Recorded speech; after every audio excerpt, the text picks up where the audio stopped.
Hi, I'm Tomi Lahren, and I have a thought.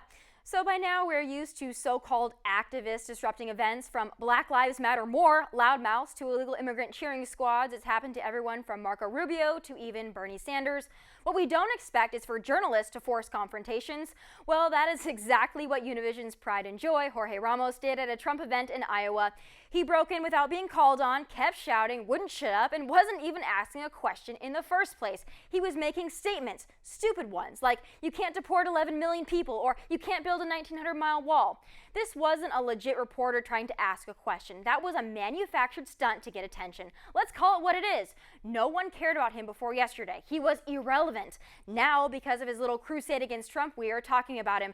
So good for you, Ramos. You became relevant again for the first time in 5 years. But here's what really gets me.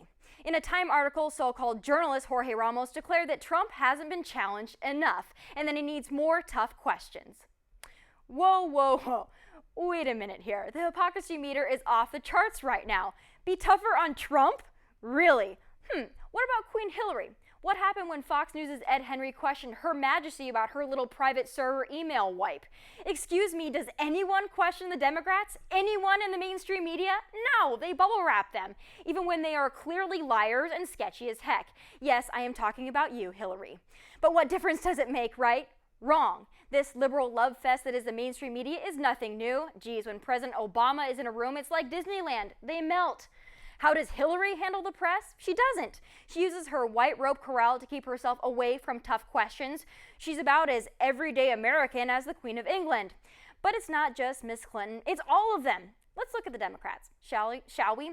We have a self-proclaimed socialist, a washed-up vice president, and a grab bag of hardly recognizable names, and of course, the Queen liar. Whether it be Trump, Rubio, Walker, or even Bush, I like my options. In fact, the anyone but Hillary option is looking better and better every time she deletes an email, passes the blame, or opens her mouth.